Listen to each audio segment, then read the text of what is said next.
Welcome back to Edusol. I hope आप सब बहुत अच्छे होंगे and welcome to yet new lecture of our international relations की जो हमारी सीरीज चल रही है उसके हम नेक्स्ट लेक्चर पे पहुंच चुके हैं, जिसमें हम डिस्कस करने वाले हैं इंडिया एंड आसियान के रिलेशंस। इंडिया एंड आसियान, वैसे तो सबसे इम्पॉर्टेंट फैक्ट यही है आसियान के बारे में कि इंडिया इसका मेंबर है ही नहीं, फिर भी सोचिए हम इंडिया एंड आसियान रिलेशन क्यों पढ़ रहे हैं। क्योंकि जो आसियान मेंबर्स हैं वो जो भी उसके फाउंडिंग मेंबर्स हैं वो भी फ्रॉम द डे वन, मतलब जिस दिन आसियान का फॉर्मेशन हुआ, जिस दिन आसियान को बनाया गया, उस दिन से लेकर आज तक ये चाहते हैं कि इंडिया उस आसियान का मेंबर हो जाए। बट इंडिया एक नॉन अलाइनमेंट की पॉलिसी फॉलो करता है एंड इसमें जो भी मेंबर्स हैं वो यूएस ब्लॉक से, ज़्यादातर मेंबर्स यूएस ब्लॉक से बिलोंग करते हैं। दैट्स वाई इंडिया हमेशा अवॉइड करता है, इग्नोर करता है कि वो इसमें ना शामिल हो। बट फिर भी इंडिया इसका सेक्टोरल डायलॉग पार्टनर बनता है, after that full dialogue partner बनता है, उसके बाद फिर सिक्योरिटी पार्टनर बनता है आसियान का। और अभी इंडिया और ASEAN members and ASEAN Nations जो हैं उनमें काफ़ी अच्छे ट्रेड रिलेशंस भी बन चुके हैं। तो दैट्स वाई ये जो आसियान है ये बहुत ही इंपॉर्टेंट हो जाता है from economic perspective, from cultural perspective, from all the perspectives जो भी एक कंट्री में होते हैं, वो हर एक पर्सपेक्टिव से बहुत ही इंपॉर्टेंस रखता है ये आसियान इंडिया के लिए। एंड चाइना को काउंटर करने के लिए भी, एंड जो पाकिस्तान है मीन्स जो भी वेस्ट है उसको भी काउंटर करने के लिए आसियान बहुत इंपॉर्टेंट है। और जो हमारी जो जो नॉर्थ ईस्टर्न रीजन है या फिर जो ईस्टर्न पार्ट है हमारा, अरुणाचल प्रदेश वाला जो रीजन है या फिर बाकी वहाँ के जो स्टेट्स हैं वो वाला जो रीजन है, वहाँ पर डेवलपमेंट का एक बहुत बड़ा रीज़न बन सकता है अगर हम आसियान कंट्रीज से एक अच्छा रिलेशन रखें। अच्छे ट्रेड रिलेशंस होने की वजह से काफ़ी अच्छे वहाँ पर डेवलपमेंट्स वगैरह हो सकते हैं। सो इन कुछ वजहों से हमें इंडिया एंड आसियान के रिलेशंस पढ़ने हैं। बट इससे पहले कि हम लेक्चर की तरफ मूव करें, अगर अभी तक आपने मेरे चैनल को सब्सक्राइब नहीं किया है तो प्लीज़ सब्सक्राइब कर लीजिएगा।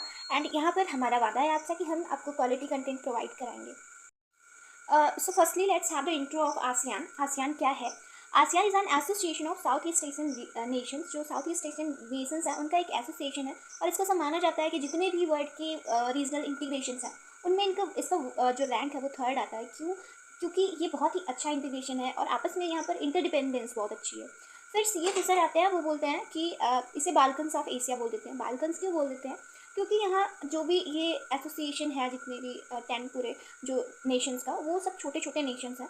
एंड इनमें उस टाइम पर क्या हो रहा था कि थर्ड वर्ल्ड कंट्रीज़ हैं ये सारे, तो उस टाइम पर इनके बीच में काफ़ी ज़्यादा कॉन्फ्लिक्ट्स हुआ करते थे। और इन कॉन्फ्लिक्ट्स को काउंटर करने के लिए इन्होंने सोचा कि हम एक एसोसिएशन बना लेते हैं जिसमें क्या होगा कि इंटरडिपेंडेंट हम लोग का रहेगा, ट्रेड वगैरह, इकोनॉमी वगैरह आपस में हम लोग का लिंक रहेगा। तो क्या होगा कि हम लोग एक दूसरे से फाइट करने से पहले, एक दूसरे पे वॉर्स करने से पहले सोचेंगे कि हमारा तो ट्रेड रिलेशन है इसके साथ एंड ऐसा कैसे हम कर सकते हैं, तो हमारा ट्रेड ख़राब होगा, हमारा इकोनॉमी ख़राब होगा, ऐसा ये हम सोचेंगे। आफ्टर दैट आता है कि ये 7th लार्जेस्ट इकोनॉमी है, on the track to become 4th largest economy बन जाएगी टू 2050 तक। ऐसा माना जाता है कि 4th लार्जेस्ट बन जाएगी एंड 7th लार्जेस्ट मार्केट है इन द होल वर्ल्ड। ऐसा माना जाता है जो आसियान कंट्रीज़ है, जो आसियान नेशंस हैं, ये 7th लार्जेस्ट मार्केट है। After that 3rd largest in labour resources. यहाँ पर लेबर रिसोर्सेज बहुत ही इजीली अवेलेबल होते हैं और बहुत ही ज़्यादा है बिकॉज पॉपुलेशन अच्छी खासी है। उसके बाद फिर डेवलप्ड है नहीं, डेवलपिंग कंट्रीज़ हैं, तो डेवलपिंग कंट्रीज़ में या फिर अंडर डेवलप्ड कंट्रीज़ में क्या होता है कि लेबर वगैरह बड़ी चीप से होते हैं, तो यहाँ पे बहुत अच्छे रिसोर्सेज हैं इन सबके, based on consultation and consensus. ये जो आसियान है इसको बनाया गया है कंसेंसस पे बेस्ड चीज़ें। यहाँ पर कोई भी मान लीजिए कोई भी मसला हुआ सुलझाने के लिए वहाँ पर कंसेंसस का यूज़ करा जाता है। Main problem of this region are human trafficking and organised crimes. कुछ याद आया? पिछली क्लास में हमने क्या देखा था कि जो साग है, साग भी उसका एक बहुत बड़ा रीज़न है साग बनाने के पीछे भी, कि वहाँ पर human trafficking and organised crimes होते हैं। सेम वही लगभग रीजन्स तो वही हैं, एशिया के ही रीजन्स हैं, सो कुछ प्रॉब्लम्स रिलेट करते हुए हैं। After that reason behind the peace of Asia Pacific region. ये आसियान जो है वो एशिया पैसिफिक जो रीजन है या फिर जो पैसिफिक रीजन है, इंडो पैसिफिक जो रीजन है, यहाँ पर पीस के लिए बहुत ही अच्छा वर्क कर सकता है। कैसे? अगर इनके बीच में एक अच्छा कनेक्शन हो जाएगा, कनेक्टिविटी हो जाएगी, तो इन्हीं लोग आपस में कभी कोई प्रॉब्लम नहीं होगी, तो यहाँ पर पीस बना रहेगा। दैट्स वाई आसियान को बनाया गया है कि ये छोटे कंट्रीज़ हैं, इनके बीच में बहुत ही ज़्यादा कॉन्फ्लिक्ट्स होते हैं, बाउंड्रीज़ वगैरह को लेकर काफ़ी कॉन्फ्लिक्ट होते हैं, तो इन कॉन्फ्लिक्ट से बचने के लिए इसको बनाया गया है। So let's have a look at जो मेंबर कंट्रीज़ हैं आसियान के, वो हम देख लेते हैं कौन कौन से हैं। मैंने बोला आपको कि ये 10 मेंबर्स हैं, इसमें 10 मेंबर्स हैं, बट वो कौन कौन से हैं अभी हम वो देख लेते हैं। तो इससे पहले कि मैं ये बताऊं कि कौन कौन से, आप ये चीज़ बिल्कुल दिमाग में रखे रहिएगा कि इंडिया जो है वो आसियान का पार्ट नहीं है, इस चीज़ को याद रखिएगा। 10 मेंबर्स हैं वो मैं आपको बताती हूँ, बट इंडिया उसमें शामिल नहीं है। ये कुछ फाउंडिंग मेंबर्स थे इसके 5, जिसमें आता है Singapore, Malaysia, Indonesia, Philippines and Thailand. ये कुछ इसके फाउंडिंग मेंबर्स थे। आफ्टर दैट टाइम के साथ नए नए जुड़ते जाते हैं। सबसे पहले जुड़ता है ब्रुनेई, इन 1984 में ये जुड़ जाता है इनसे आके। आफ्टर दैट जुड़ता है ये वियतनाम, वियतनाम भी 1995 में ऐड हो जाता है इनके साथ आके।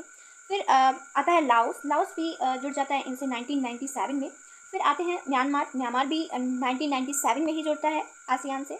आफ्टर दैट सबसे लास्ट में जो नेवेस्ट अभी कंट्री यहाँ से जुड़ी है वो है कंबोडिया, जो कि 1999 में जुड़ी हुई है। सो इन सारी कंट्रीज़ को आप याद रखिएगा, और साथ ही साथ ये किस ईयर ऐड हो रहे हैं ये भी याद रखिएगा, और ये भी याद रखिएगा कि कौन कौन से मेंबर्स थे जो कि इसके फाउंडिंग मेंबर्स थे। कुछ 5 कंट्रीज़ जो कि फाउंडिंग मेंबर्स हैं वो उनको तो आप ज़रूर से याद रखिएगा, क्योंकि क्वेश्चन इससे डायरेक्टली आ जाते हैं। तो वो ना अभी हम देख लेते हैं कुछ माइलस्टोन्स जो कि आसियान के बारे में जानना हमारे लिए इंपॉर्टेंट हो जाता है। सबसे पहली चीज़, आसियान का फॉर्मेशन हो जाता है हमारे लिए जानना सबसे इंपॉर्टेंट। आसियान का जो फॉर्मेशन होता है वो बैंकॉक डिक्लेरेशन में होता है। थाईलैंड में ये जो बैंकॉक है वहाँ पे एक डिक्लेरेशन में उसका फॉर्मेशन होता है। इन 1967 अगस्त का टाइम होता है, 8 अगस्त को, पार्टिकुलरली 8 अगस्त को इसका फॉर्मेशन होता है 1967 में। और इस टाइम पर ये जो होते हैं, ये जो आसियान जो होता है ये प्रो यूएस ब्लॉक होता है, क्योंकि इसमें लगभग जो मेंबर्स होते हैं, फाउंडिंग मेंबर्स मैंने बताया आपको 5 थे, राइट। उसमें से 4 मेंबर्स जो होते हैं वो यूएस ब्लॉक के मेंबर्स होते हैं, एक्सेप्ट इंडोनेशिया जो जिसने की नॉन अलाइनमेंट की पॉलिसी फॉलो करी हुई थी, वो एक यूएस ब्लॉक से नहीं बिलोंग करता है। और ये जो टाइम चल रहा होता है ये टाइम कोल्ड वॉर का चल रहा होता है। दैट्स वाई इस टाइम पर जब इंडिया को इनवाइट करा जाता है कि आप आकर हमारे ये जो एसोसिएशन है इसका एक मेंबर बन जाइए, तो उस टाइम पर इग्नोर करता है इंडिया और उसने रिजेक्ट कर दिया होता है इन लोग का ये प्रपोजल, बिकॉज इसमें से जो 4 मेंबर्स हैं, मीन्स मेजॉरिटी मेंबर्स जो हैं वो तो यूएस ब्लॉक से हैं। और इंडिया उस टाइम पे क्या पॉलिसी, कौन सी पॉलिसी अपना रहा था, वो भी नॉन अलाइनमेंट की पॉलिसी अपना रहा था। मैंने आपको नॉन अलाइनमेंट की पॉलिसी बहुत ही क्लियरली बताए हुए हैं स्टार्टिंग के लेक्चर्स में, जो भी आईआर के स्टार्टिंग के लेक्चर्स थे उनमें। मैं यहाँ पर नीचे डिस्क्रिप्शन में डाल दूँगी प्लेलिस्ट, आप जाके वहाँ से देख सकते हैं, समझ सकते हैं कि ये नॉन अलाइनमेंट की पॉलिसी क्या थी और इसके पीछे क्या चीज़ें, इसके लिए क्या चीज़ें समझना इंपॉर्टेंट है। सो दैट्स वाई इंडिया मना कर देता है कि ये हम यूएस कोएलिशन वाले किसी भी एसोसिएशन में ज्वाइन नहीं होंगे। आफ्टर दैट सेकंड चीज़ जो हमें आसियान के बारे में जाननी इंपॉर्टेंट है वो है 1971 का जोक फैन। अब ये जोक फैन क्या है, आसियान ने एक एक समझ लीजिए उसने अपनी जो कंट्रीज़ हैं उनको डिक्लेयर करा कि ये जो भी कंट्रीज़ हैं हमारे आसियान की वो जोक फैन को फॉलो करती हैं, यानी कि zone of peace, friendship, neutrality. यहाँ की जो कंट्रीज़ हैं वो एक पीस, फ्रेंडशिप और न्यूट्रलिटी वाली कंट्रीज़ हैं। ये किसी से ना ही कोई वॉर कर रही है, ना ही किसी को किसी के साथ कोई बुरा कर रही है, वो सब न्यूट्रल चल रही है, वो किसी पे डिपेंड भी नहीं है। अभी देखिए ये जोक फैन की पॉलिसी क्यों लेके आ रहा है, बिकॉज देखिए 1971 में ही इंडिया और पाकिस्तान बाहर होता है। सो ये जो आर्म्स रेस चल रही थी उस टाइम पे 1971 के टाइम पे, उससे ये कंट्रीज़ बाहर आना चाहती थी, ये कंट्रीज़ उसमें शामिल नहीं होना चाहती थी वो आर्म्स रेस में। दैट्स वाई ये एक अपनी अलग ही पॉलिसी अपना लेती है, जोक फैन की पॉलिसी। ये भी इंपॉर्टेंट है, याद रखिएगा। आफ्टर दैट जो थर्ड थिंग आती है वो आती है TAC, treaty of amity and cooperation in 1976। ये जो भी कंट्रीज़ हैं इन्होंने क्या किया कि इन्होंने ऐसा डिसाइड करा कि जो भी डिस्प्यूट्स होंगे हम उसे पीसफुल मैनर से उसको सॉल्व करेंगे, बायलैटरल तरीके से सॉल्व करेंगे। कोई भी कोई भी इंटरनेशनल कोर्ट में जाने की ज़रूरत नहीं है, कोई भी अदर कंट्रीज़ को यहाँ पे इंटरफेयर करने की ज़रूरत नहीं है। अपने डिस्प्यूट्स अपने हिसाब से अपने पीसफुल मैनर में सॉल्व करेंगे और बायलैटरली सॉल्व करेंगे। और एक चीज़ होती है यहाँ पे, बाली अकॉर्ड साइन करा जाता है। अब programme for social development for ASEAN region, जो यहाँ का जो सोशल डेवलपमेंट है उसको मजबूत करने के लिए ये बाली अकॉर्ड साइन करा जाता है बिटवीन द कंट्रीज़। और ऐसा कोई भी अकॉर्ड अभी तक का किसी भी साउथ एशियन कंट्रीज़ में नहीं हुआ है। फॉर एग्जांपल सार्क है हमारा, पिछले लेक्चर में मैंने आपको सार्क में बताया था, वहाँ पर कोई भी ऐसा अकॉर्ड नहीं साइन वगैरह करा गया है जिसमें सोशल डेवलपमेंट की बातें करी गई हो। तो जो इंपॉर्टेंट चीज़ आती है आसियान के बारे में जानने को वो होती है APTA, Asian preferential trading agreements in 1997। ये इनका एक आपस में ट्रेड के कुछ आर्टिकल्स इसमें इन्होंने आपस में बनाए हुए। और अभी तक मैं बता दूं कि अभी तक का 1997 तक का सार्क कंट्रीज़ जो हैं, जो साउथ एशियन कंट्रीज़ हैं, उनके बीच में ऐसा कुछ भी नहीं था ट्रेडिंग वगैरह को लेकर। उनके बीच में कोई भी अकॉर्ड वगैरह नहीं हुआ करते थे। आफ्टर दैट उनको भी लगता है, सार्क कंट्रीज़ को भी लगता है कि हाँ हमें कुछ ऐसा बनाना चाहिए जिसमें हम आपस में ट्रेड वगैरह एक अच्छे से एंटर कर सकें आपस के ट्रेड्स में। सो उन्होंने क्या बनाते हैं, सैक्टा करके वो बनाते हैं, ऐसे PTA, वो भी सैक्टा करके बनाते हैं इन 1997। वो 20 ईयर्स बाद बना रहे हैं एंड आसियान कंट्रीज़ आगे हैं। दैट्स वाई इनको थर्ड, मैंने बताया ना, इसे थर्ड रीजनल इंटीग्रेशन माना जाता है। इसका जो रैंक है वो थर्ड आता है, बिकॉज ये बहुत ही इंपॉर्टेंट है और इनके जो डिसीजंस हैं वो काफ़ी एक्यूरेट होते हैं, बहुत ही प्रिसाइज होते हैं और बहुत ही टाइमली हुआ करते थे। सो नेक्स्ट आता है AFTA, means AFTA, ASEAN free trade agreements, जो कि अभी तक सार्क कंट्रीज़ के बीच में नहीं साइन हुए हैं। Even they are struggling to sign, but अभी तक साइन नहीं हो पाए बिकॉज उनके बीच में अच्छे रिलेशंस ही नहीं है, तो कहाँ से साइन कर पाएंगे। आफ्टर दैट आता है ASEAN regional forum in 1994।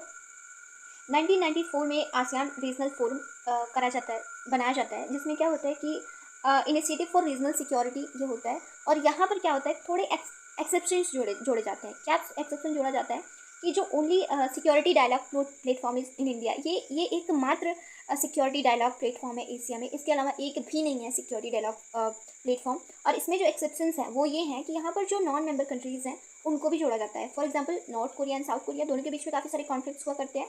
And फिर आता है इंडिया एंड पाकिस्तान, इन दोनों के बीच में काफ़ी सारे कॉन्फ्लिक्ट्स होते हैं। सो इनको भी इसमें ऐड करा गया है। ये नॉन मेंबर कंट्रीज़ हैं, मैंने 10 मेंबर्स में इनका नाम कहीं भी नहीं लिया है। सो ये नॉन मेंबर कंट्रीज़ को ऐड किया जाता है। सो एक न्यू इनिशिएटिव होता है इनका, ये समझ लीजिए। Nuclear weapon free zone, ASEAN countries जो है वो अपनी जो रीजन है उसको इन्होंने न्यूक्लियर वेपन फ्री जोन घोषित कर दिया होता है। और फिर कुछ टाइम बाद क्या होता है कि इन 1998 इंडिया और पाकिस्तान दोनों के पास न्यूक्लियर पावर आ जाते हैं, दोनों स्टेट्स में न्यूक्लियर पावर आ जाते हैं, दोनों न्यूक्लियर संपन्न हो जाते हैं। आफ्टर दैट जो होता है वो है विजन फॉर 2020। इन्होंने जो 2020 का विज़न रखा था वो इन्होंने 5 ईयर्स अर्लियर ही अचीव कर लिया। 2015 में ही इनका जो भी इन्होंने अपने विजन्स रखे हुए थे वो इन्होंने अचीव कर लिए। और फिर 2015 में ये क्या करते हैं कि न्यू वर्जन लाते हैं, न्यू विज़न ले आते हैं अपना, न्यू चीज़ें जो भी इनको अचीव करनी है वो चीज़ें लेकर आते हैं। फिर आता है आसियान चार्टर इन 2007 में आसियान चार्टर्स आते हैं। EU आप जानते हैं बहुत ही बड़ा है, बहुत ही बड़ी एक यूनियन है, बट मैं बता दूं कि EU में अभी तक EU चार्टर वगैरह नहीं बने हुए हैं। और सोचिए आसियान जो कि उसके बाद का बना हुआ है, यहाँ पर छोटे छोटे कंट्रीज़ हैं, कोई बहुत अच्छे डेवलप्ड कंट्रीज़ नहीं हैं। हालांकि खुद को एक अलग अलग नाम देने में सिंगापुर, फिलीपाइंस वगैरह कंट्रीज़, थाईलैंड वगैरह कंट्रीज़ बहुत ही आगे जा रही हैं, बट ये छोटी छोटी कंट्रीज़ हैं और इनमें सोचिए कितना डेवलपमेंट का कितना अच्छा स्कोप है यहाँ पर, और ये चार्टर वगैरह बना रहे हैं अपने लिए। फिर आता है टेंथ जो लास्ट विज़न है वो है कम्युनिटी डिक्लेरेशन इन 2015। 2015 में इन क्या करते हैं कि कम्युनिटी डिक्लेरेशन करते हैं, जिसमें ये फोकस करते हैं 3 पिलर्स पर। और जो 3 इंपॉर्टेंट पिलर्स हैं उनके वो हैं economic, political and security and social and cultural, ये सारी चीज़ों पे ये फोकस करते हैं। इकोनॉमिक सबसे इंपॉर्टेंट होता है इनके लिए, क्यों? क्योंकि ये एक सप्लाई चेन बनाना चाहते हैं, इंटरकनेक्टेडनेस बनाना चाहते हैं। बिकॉज देखिए अगर आप चाहते हैं कि किसी भी रीजन में पीस रहे, वॉर ना हो, शांति रहे, तो उसके लिए सबसे इंपॉर्टेंट चीज़, जो सबसे बेहतर चीज़ है वो है इंटरडिपेंडेंस बना लीजिए, इंटरकनेक्टेडनेस बना लीजिए। फिर आपको कोई भी प्रॉब्लम होगी भी तो आप सोचोगे कि इसको शांति से हम ख़त्म करते हैं, ये सारी चीज़ें, इसको कोई बड़ा मसला नहीं बनाते हैं, जो भी चीज़ें हैं इसको हम शांति के साथ कर सकते हैं, ऐसा आप सोचेंगे। And next thing is future of ASEAN. ASEAN का क्या फ्यूचर है, क्या स्कोप है, किस तरीके से हम उसको देख रहे हैं, ये चीज़ भी इंपॉर्टेंट हो जाती है। तो इसमें जो फर्स्ट पॉइंट आता है जो इम्पॉर्टेंट भी है वो हो जाता है कि US चाइना राइवलरी। देखिए US और चाइना के बीच में बहुत हमेशा से ट्रेड वॉर्स वगैरह चलते रहते हैं, और ये अभी तो ये ओनली ट्रेड वॉर्स तक ही सीमित है। बट क्या होता है कि पॉसिबिलिटीज़ हैं ह्यूज वॉर के, अगर मान लीजिए चेंजेस होते हैं, कुछ भी चेंजेस होते हैं किसी भी कंट्री के पॉलिसीज़ में। अब आप ये सोच रहे होंगे कि हाँ चलो US चाइना राइवलरी चलती है, कोई बात नहीं, हमें क्या फ़र्क पड़ता है, इवन आसियान को क्या फ़र्क पड़ रहा है। तो आसियान को कुछ इस तरीके से फ़र्क पड़ता है कि देखिए ये जो आसियान कंट्रीज़ हैं ये चाइना के एक तरीके से नेबर कंट्रीज़ हैं। और US जो है, US में एक पॉलिसी उनकी चलती है अमेरिकाज़ फर्स्ट पॉलिसी, और इसकी वजह से अमेरिकाज़ फर्स्ट पॉलिसी जो चलती है उससे कोई क्यों ज्वाइन होना चाहेगा। और चाइना के सामने अमेरिका हमेशा यही एक पॉलिसी रखता है, अमेरिकाज़ फर्स्ट पॉलिसी। तो जो भी चाइना के एलाइज़ हैं वो क्यों जाना चाहेंगे US के साथ, क्योंकि उन्हें पता है कि ये तो हमेशा खुद को फर्स्ट पे रखता है। एंड एक चीज़ और होता है कि जो US है उसके इकोनॉमिक डिक्लाइन पे आ चुका है, वो मीन्स उसकी जो इकोनॉमी है वो धीरे धीरे डिक्लाइन होती जा रही है। देखिए क्या होता है कि आप किसी भी स्टेट की, किसी भी कंट्री की जो इकोनॉमी पढ़ते हैं तो उसमें क्या होता है कि एक बारी वो अचानक से उठती है, फिर कुछ टाइम बाद क्या होगा, रैमिफिकेशन तो होना ही है उसमें, वो उसका डिक्लाइन तो होना ही है, क्योंकि हर एक ग्राफ जो उठता है वो गिरता जरूर है। सो ये जो इसकी इकोनॉमी में डिक्लाइन आ रही है, इसकी वजह से इसकी तरफ का जो अट्रैक्शन है वो रिड्यूस हो रहा है सारी कंट्रीज़ के बीच में। और इस सिचुएशन में क्या होता है कि इस सिचुएशन में जो आसियान कंट्रीज़ हैं इनके पास 2 ही चांसेस रह जाते हैं। एक, या तो ये चाइना के साथ जाएँ, एक या तो ये कंट्रीज़ चाइना के साथ जाएँ, एंड सेकेंड जो चीज़ है वो इंडिया के साथ जाएँ। क्योंकि अभी क्या हो रहा है कि वर्ल्ड जो है हमारा वो मल्टीपोलार होते जा रहा है, वहाँ पे सिर्फ 2 पोलार नहीं है, USA एंड USSR, अब यहाँ पे मल्टीपोलार्स चल रहे हैं। नए नए पावर्स एमर्ज हो रहे हैं, नई नई कंट्रीज़ हैं जो डेवलप्ड हो रही हैं, नई नई कंट्रीज़ हैं जो नए टेक्निक्स वगैरह ला रहे हैं, नए तरीके ला रहे हैं, नई नई पॉलिसीज़ ला रहे हैं। तो अभी जो है वो एक मल्टीपोलर रीजन बन चुका है ये पूरा। एंड अगर चाइना और इंडिया के बीच में पोलैरिटी डिसाइड करनी होगी तो क्या होगा, इस बीच में चाइना एंड इंडिया के बीच में कॉन्फ्लिक्ट्स बढ़ेंगे। कॉन्फ्लिक्ट्स बढ़ेंगे तो सबके ट्रेड रिलेशंस बिगड़ेंगे, पक्का। ये जब भी कॉन्फ्लिक्ट्स होते हैं तो ऐसा नहीं है कि सिर्फ दो कंट्रीज़ प्रभावित होती हैं, दो कंट्रीज ही इन्फ्लुएंस हो रही हैं, ऐसा नहीं है। वो पूरा रीजन इन्फ्लुएंस होता है, वो पूरा एक समझ लीजिए कि जो भी वो एरिया है वो पूरा इन्फ्लुएंस होता है, सिर्फ दो कंट्रीज से फर्क नहीं पड़ेगा। सो ये जो है ट्रेड वॉर्स वगैरह वो एक हॉटस्पॉट बनते जा रहे हैं रियल वॉर के लिए। सो ये एक समझ लीजिए एक चैलेंज है फॉर आसियान कंट्रीज़ जिनको इन्हें काउंटर करना होगा अगर ये अपना बेटर डेवलपमेंट चाहते हैं तो। फिर आता है रीजनल डिवाइड। यहाँ पे क्या चल रहा है कि कंट्रीज़ के बीच में रीजनल डिवाइड भी है। जो लाइक सिंगापुर जो है इन कंट्रीज़ के बीच में वो मोस्ट डेवलप्ड है, ओके। जो भी 10 कंट्रीज़ हैं उनके बीच में सिंगापुर मोस्ट डेवलप्ड है। अब वहाँ की जो इकॉनमी है वो एक एडवांस्ड इकॉनमी है, स्ट्रॉन्गेस्ट इकॉनमी है। फिर आता है म्यांमार को हम देखते हैं, तो म्यांमार जो है वो बहुत ही वीकेस्ट इकॉनमी है, पूर कंट्री है, अंडर डेवलप्ड कंट्री है। तो दोनों को एक ही तराजू में दो अलग किस्म के लोगों को तौलना, ये एक बहुत बड़ी बात हो जाती है कि दो बिल्कुल अपोजिट चीज़ें एक साथ कैसे आएंगी। दैट्स वाई यहाँ पे रीजनल डिवाइड की भी बातें होने लगती हैं। आफ्टर दैट आता है क्रॉनिक कैपिटलिज्म। क्रॉनिक कैपिटलिज्म क्या होता है कि लाइक कुछ फैमिलीज होती हैं, कुछ एंटरप्राइज ग्रुप्स होते हैं जिनके पास कंसंट्रेशन ऑफ मनी हो जाता है, उनको हम क्या बोल देते हैं, क्रोनिक कैपिटलिज्म बोल देते हैं। तो जिन भी कंट्रीज़ में जिन भी रीजन्स में बिजनेस वगैरह अच्छे डेवलप होंगे वहाँ पर कुछ ऐसे फैमिलीज़, कुछ ऐसे इंस्टीट्यूशंस डेवलप हो ही जाएंगे जो क्रोनिक कैपिटलिज्म को प्रमोट कर रहे हों। तो ये एक बड़ा इशू है इन इन इंटीग्रेशंस में, इन रीजनल इंटीग्रेशंस के बीच में। करप्शन एंड रेड टेपिज्म बहुत ही ज़ोरों शोरों से चल रहा है। इसको अगर नहीं काउंटर करा जा सकता तो आसियान का फ्यूचर शायद आज से कुछ बेकार भी हो सकता है, जैसा भी है आज उससे काफ़ी बेकार भी हो सकता है। लैक ऑफ इंक्लूसिव ग्रोथ, यहाँ पर इंक्लूसिव ग्रोथ की बहुत ज़्यादा कमी है लोगों के बीच में, कंट्रीज़ के बीच में। Failure to control organised crimes. Organised crimes बहुत बड़ा चैलेंज है यहाँ के लिए। और यहाँ जो रोहिंग्या इशू आ जाता है इसी टाइम पर कि रोहिंग्या इशू को किस तरीके से सॉल्व करा जाए। ये कुछ लोग होते हैं जो कंट्रीज़ में, दूसरे कंट्रीज़ में चले जा रहे हैं और वहाँ पर जाकर इशूज़ क्रिएट कर रहे हैं, वहाँ के इंस्टेबिलिटी हो रही है वहाँ पर, ये सारी चीज़ें। फिर साउथ चाइना सी एक बड़ा टेंशन हो जाता है इन सब के लिए। साउथ चाइना सी रिसेंटली क्या हो रहा है, China and ASEAN countries have agreed on a text based notification, negotiation में आ गए हैं इन सब। और वहाँ पर रेजोल्यूशंस कुछ बनाए गए हैं कि ये जो डिस्प्यूट्स हो रहे हैं साउथ चाइना सीज में, इसको हम आई मीन चेंज कर सकें।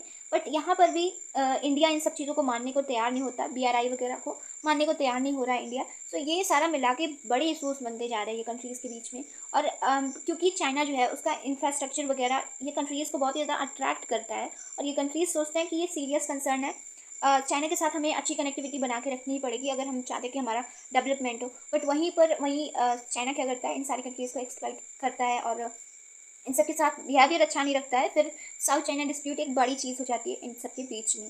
एंड नेक्स्ट थिंग जो है वो जिसको हमें मोस्ट इंपॉर्टेंट चीज़ जिसको हमें डिस्कस करनी है वो है इंडिया एंड आसियान का relation. So India and ASEAN का रिलेशन हम पढ़ें उससे पहले मैं आपको एक टाइम लाइन बता देती हूँ और ये बहुत ईजी तरीका हो जाएगा आपको पूरा अभी तक का जो इंडिया एंड आसियान का रिलेशन है वो समझने के लिए। देखिए 1967 में क्या होता है कि आसियान का फॉर्मेशन हो रहा है, ओके। किससे फॉर्मेशन होता है, बैंकॉक डिक्लेरेशन से इसका फॉर्मेशन हो रहा है।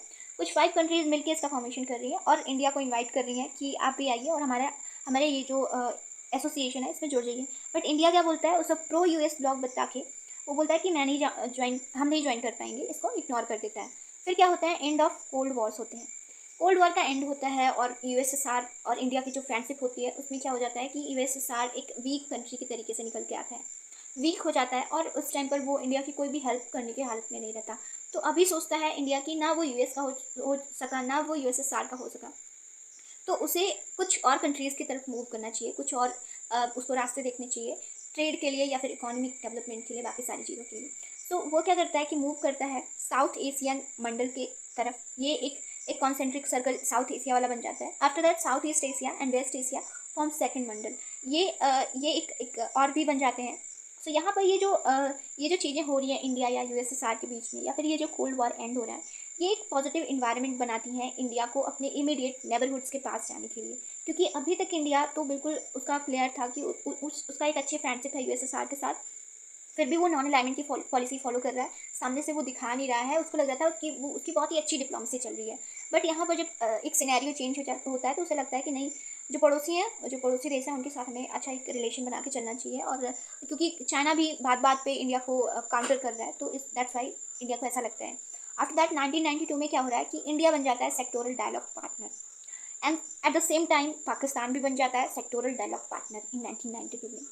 फिर क्या होता है 1996 में India become full dialogue partner. 1996 में इंडिया और आसियान का रिलेशन और भी बेटर होता है और दोनों फुल डायलॉग पार्टनर बन जाते हैं। इन 2002 क्या हो रहा है, India become summit level partner. ASEAN regional forums में जो फॉर्म होते हैं उसमें वो ऐड हो जाता है। ईस्ट एशिया समिट्स वगैरह में यहाँ के जो हेड ऑफ गवर्नमेंट होते हैं उनको इन्वाइट करा जाने लगता है, एंड RECP में भी इंडिया ज्वाइन हो जाता है। अभी लेकिन देखिए अभी क्या स्थिति है पाकिस्तान की, वो सेक्टोरल डायलॉग पार्टनर ही है, वो अभी तक इससे आगे नहीं बढ़ा हुआ है, सेक्टोरल डायलॉग पार्टनर ही है, और इंडिया यहाँ तक पहुँच गया समिट लेवल पार्टनर। हम देखते हैं ना आसियान के समिट्स होते हैं, वहाँ पर हमारे प्राइम मिनिस्टर जाते हैं, मोदी जी जाते हैं, सो वो समिट लेवल पार्टनर बन चुका है India. And in 2010 India and ASEAN के बीच में FTAs वगैरह साइन होते हैं। फिर 2015 में क्या होता है कि India ASEAN FTA and resources, जो भी रिसोर्सेज हैं उनके लिए इंडिया और आसियान के बीच में FTA साइन होते हैं। अभी तक का क्या था कि जो FTA था वो first and only regional trading agreements थे एनी ब्लॉक के साथ। ऐसा माना जाता है कि ये कोई प्रो US ब्लॉक है, बट अभी तक इंडिया किसी के भी साथ उसने ऐसा कुछ भी साइन नहीं किया था, FTAs वगैरह साइन नहीं किया था, और ये पहला ब्लॉक था ऐसा जिसके साथ इंडिया ने FTA साइन करा। सो 2016 में इंडिया और आसियान बन जाते हैं स्ट्रैटेजिक पार्टनर्स बन जाते हैं। स्ट्रैटेजिक पार्टनर बन गया अभी तक का India, but Pakistan sectoral dialogue partner ही है, ये चीज़ आप याद रखिएगा। आफ्टर दैट हम देख लेते हैं कि ये जो आसियान है इसका सिग्निफिकेंस क्या है। चलिए मान लिया आसियान है, इंडिया के साथ एक अच्छी फ्रेंडशिप चल रही है इनकी, बट क्या है इसका सिग्निफिकेंस क्या है। इन्वॉल्वमेंट इन सब रीजनल इनिशिएटिव्स, जो भी सब रीजनल इनिशिएटिव्स हो रहे हैं। इंडिया आसियान ट्रेड बहुत ही अच्छा जा रहा है, चाइना आसियान ट्रेड उतना नहीं है, बट इंडिया और आसियान का ट्रेड काफ़ी अच्छे से बढ़ता हुआ जा रहा है। देखिए कई सारे इनिशिएटिव्स में इंडिया शामिल होता है आसियान के साथ, for example Mekong Ganga corporation, MGP जिसे हम बोलते हैं, ओके। और सेम टाइप का चाइना ने भी साइन करा हुआ है आसियान के साथ, एक रीजनल इनिशिएटिव उसने करा हुआ है जिसको उसने बोला है GMR का मतलब क्या है, ग्रेटर मेकोंग रीजन। ये कनेक्टिविटी है, समझ लीजिए थ्रस्ट एरिया है जो आसियान और चाइना के बीच का, उसके बीच का एक कनेक्टिविटी है ये। और यहाँ पर क्या बोलता है, ये जो मेकोंग गंगा कॉर्पोरेशन है, India and Thailand are together working for advancement of CMLV। CMLV क्या है, CMLV मतलब Cambodia, Laos, Myanmar and Vietnam, इन सबको एक साथ ज्वाइन करके हम CMLV बोलते हैं। एंड ये सब लेफ्ट जो डायरेक्शन के जो कंट्रीज़ हैं उनके बारे में ये सारी मेकोंग गंगा कॉर्पोरेशन को बनाया गया है। आफ्टर दैट इंडिया और आसियान के बीच में एडॉप्शन होता है प्लान ऑफ एक्शन का इन 2016। किस लिए ये कॉर्पोरेशन बनाया जा रहा है, for infrastructure development, IT development, pharmaceutical and intermediate goods जो हैं उनका आपस में ट्रेड हो सके, इन सब के लिए बनाया जाता है इसको। एंड फिर क्या हो रहा है, सिमिलर इनिशिएटिव जैसा कि मैंने आपको बताया GMR चाइना ने लॉन्च करा हुआ है ग्रेटर मेकोंग रीजन करके, और वो कनेक्टिविटी बनाने का एक जरिया है उसका। फिर आता है India, Myanmar, Thailand trilateral highway बनाया जाएगा तीनों कंट्रीज़ के बीच में। इंडिया के मणिपुर और म्यांमार के बगम एंड थाईलैंड के माइसोट से जाकर ये बनाया जाएगा, एक ट्राईलैटरल हाईवे बनाया जाएगा। है देखिए इंडिया जो है वो ये मेकोंग गंगा इनिशिएटिव को क्यों लॉन्च कर रहा है, सो दैट कि जो चाइना का इन्फ्लुएंस है आसियान कंट्रीज़ पे उसे ये वीकेंड कर सके। और इसको बनाया गया, इसको फॉर्म करा गया 2000 में इसको फॉर्म करा गया था, ये मैंने ईयर नहीं बताया। और इसके कुछ 4 पिलर्स भी बताए गए कि इन तरीक़ों से हम इंडिया और मेकोंग रीजन को कनेक्ट करेंगे, डेवलप करेंगे। वहाँ पर जो कुछ 4 पिलर्स जो इंपॉर्टेंट बताए गए वो बोले गए कि सबसे इंपॉर्टेंट चीज़ है एजुकेशन का डेवलपमेंट करेंगे। आफ्टर दैट हम कल्चरल चीज़ें लाइक इंडिया जो है और म्यांमार जो है वो बहुत ही पुराने टाइम से कनेक्टेड है, ओके। लाइक अशोकन के टाइम से, उस टाइम पर अशोका ने सेंड करा हुआ था कुछ लोगों को म्यांमार में, सो दैट कि बुद्धिज़्म का प्रमोशन हो सके। सो ये जो कल्चर्स हैं हमारे पुराने जो कल्चर्स हैं उनको हम शो करेंगे एक दूसरे के साथ और बांटेंगे, और इस तरीके से हम बताएंगे कि हमारा कल्चर कितना सेम है। आफ्टर दैट टूरिज्म बहुत इंपॉर्टेंट है, इंपॉर्टेंट बेसिस रखता है, क्योंकि ये भी कंट्रीज़, लगभग कंट्रीज़ में हिंदुइज्म को फॉलो करा जा रहा है, फिर जैनिज़्म को फॉलो करा जा रहा है, बुद्धिज़्म को फॉलो करा जा रहा है। तो क्या होगा कि यहाँ के जो टूरिस्ट लोग हैं वहाँ पर जाकर सेम चीज़ें पाएंगे, तो वो उनके लिए एक कल्चरल और टूरिज्म दोनों को बढ़ावा देने के लिए बहुत ही अच्छी चीज़ है। ये एक पिलर हो गया। ट्रांसपोर्ट एंड कम्युनिकेशन, ट्रांसपोर्ट अभी मैंने बताया कि ये जो हाईवेज़ वगैरह बनाए जा रहे हैं, अच्छे ट्रांसपोर्ट और कम्युनिकेशन होगा। इससे क्या होगा कि हमारा जो ट्रेड है वो भी अच्छे से हम बढ़ा सकेंगे, अपने ट्रेड्स को भी बढ़ा सकेंगे। और ये जो मेकोंग एंड गंगा जो है, इसे सिविलाइजेशनल रिवर्स कहे ही जाते हैं। सो दोनों के बीच में ये भी एक कनेक्टिविटी है जो कि इन्फ्लुएंस करता है इंडिया के साथ इन रीजन्स को आने के लिए। आफ्टर दैट दिल्ली डिक्लेरेशन के बारे में हम बात कर लेते हैं। दिल्ली डिक्लेरेशन काफ़ी इंपॉर्टेंस रखता है, बिकॉज इसके बाद से ये जो दिल्ली डिक्लेरेशन है, ये 2018 में आसियान की समिट हुई थी इंडिया में, 2018 में, सॉरी, जनवरी 2018 में आसियान की समिट होती है इंडिया में, जिसे हेड करते हैं पीएम मोदी। उस टाइम पर ये कुछ दिल्ली डिक्लेरेशन में कुछ एक डिक्लेरेशन होता है 36 पैरास का, जिसमें जो इंपॉर्टेंट होते हैं, जो इंपॉर्टेंट चीज़ें होती हैं वो होती हैं 9 paras devoted to security and political issues. फिर आता है 11 paras devoted to social issues, 11 paras devoted to economic issues, 5 paras devoted to connectivity. ये सारी चीज़ें जो हैं वो बहुत इंपॉर्टेंस रखती हैं किसी भी कंट्री के डेवलपमेंट के लिए। सिक्योरिटी या फिर पॉलिटिकल इशू बहुत इंपॉर्टेंट चीज़ है कंट्रीज़ के डेवलपमेंट के लिए। आफ्टर दैट जो आता है वो है 11 पैरास फॉर सोशल इशूज़। देखिए, जो भी कंट्रीज़ हैं यहाँ पर ह्यूमन ट्रैफिकिंग या फिर ऑर्गेनाइज्ड क्राइम्स वगैरह बहुत ही ज़्यादा हो रहे हैं। तो सोशल इशूज़ पे फोकस करने वाला अभी तक कोई भी कंट्रीज ऐसे नहीं थे जो ऐसा सोशल इशूज़ पे आके कोई भी डिक्लेरेशन दे रहे हो, कोई भी अकॉर्ड साइन कर रहे हो।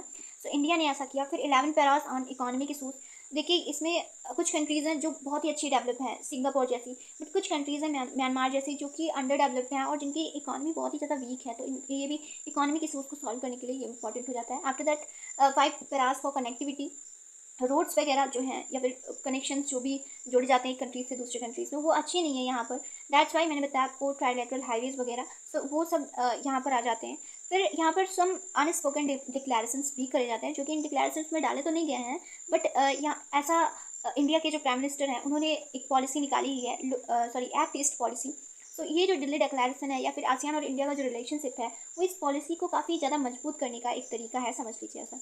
And after that let's have a quick sum up. जो भी अभी तक मैंने आपको बताया, जो भी आपने आज पढ़ा, उसका एक सम अप कर लेते हैं हम। सबसे पहले हमने देखा आसियान एज एन इंट्रोडक्शन, जिसमें हमने देखा कि आसियान जो है वो साउथ ईस्ट एशियन नेशंस का एक एसोसिएशन है, और इसका जो फॉर्मेशन हुआ है वो इन रीजन्स के बीच में एक अच्छा पीस मेंटेन करने के लिए हुआ है। फिर क्या होता है, माइलस्टोन्स हमने देखा कि कितने सारे माइलस्टोन्स अभी तक का आसियान ने अचीव करे हुए हैं, जिसमें हमने देखा कि फ्रॉम द फर्स्ट जहाँ पे हमने देखा कि from the first Bangkok declaration जो कि 1967 में होता है, जहाँ पर आसियान का फॉर्मेशन होता है, वहाँ से लेकर लास्ट जो कि कम्युनिटी डिक्लेरेशन 2015 तक का हमने देखा कि जहाँ पर ये बातें करी जाती हैं कि किन किन इशूज़ पे हमें फोकस करना है। फॉर एग्जांपल, इकोनॉमिक इशू हो गया, कल्चरल इशू हो गया, इन सब इशूज़ पे हमें फोकस करना है, पॉलिटिकल इशूज़ पे। फिर फ्यूचर हमने देखा, फ्यूचर में चैलेंजेस भी हैं और कुछ प्रॉब्लम सॉल्विंग चीज़ें भी हैं। सो वो सारी चीज़ें हमने देखा कि यूएस और चाइना की जो राइवलरी है वो कैसे अफेक्ट कर सकती है आसियान रीजन को। फिर जो भी कंट्रीज़ के बीच में काफ़ी ज़्यादा गैप्स वगैरह होते जा रहे हैं, वो सब चीज़ें कितना अफेक्ट करती हैं। इंडिया आसियान रिलेशन देखा हमने, जो मोस्ट इंपॉर्टेंट चीज़ थी इस लेक्चर को बनाने के पीछे, जो मोस्ट इंपॉर्टेंट वजह थी, इंडिया एंड आसियान रिलेशंस को देखा, जिसमें हमने टाइमलाइन देखा जो इंपॉर्टेंट है, जिसके तरीके से अगर आप सिर्फ टाइमलाइन का स्क्रीनशॉट लेकर रख लेते हैं तो आपको बाकी सारे लेक्चर इतना पूरा पढ़ने का ज़रूरत नहीं पड़ेगा, बुक्स भी पढ़ने की ज़रूरत नहीं पड़ेगी। टाइमलाइन आप एक बार पढ़ेंगे तो आपको सारी चीज़ें रिकॉल होते हुए चले जाएंगी। फिर significances of India and ASEAN relation देखा। देखिए, कोई भी चीज़ हम पढ़ रहे हैं उसके पीछे क्या वजह है, उसके पीछे क्या सिग्निफिकेंस है, ये समझना बहुत इंपॉर्टेंट होता है। दैट्स वाई हमने इंडिया एंड आसियान के बीच के रिलेशन जो है उसका सिग्निफिकेंस भी देखा। So students, this was all about today's lecture. अगर आज का लेक्चर आपको पसंद आया तो प्लीज़ लाइक कर दीजिएगा, और अगर आप मेरे चैनल पर नए हैं तो प्लीज़ चैनल को सब्सक्राइब कर दीजिएगा। हमने वादा करा हुआ है आपसे कि हम क्वालिटी कंटेंट प्रोवाइड करेंगे, तो हम करेंगे। आपको सारी कंटेंट्स जो भी इंपॉर्टेंट है एग्जाम से रिलेटेड है वो हम आपको प्रोवाइड करेंगे। बेल आइकन प्रेस कर दीजिएगा ताकि जो भी नए अपडेट्स हो वो आपको टाइम टाइम पे मिलते रहें। This was all. Thanks for watching. All the very best.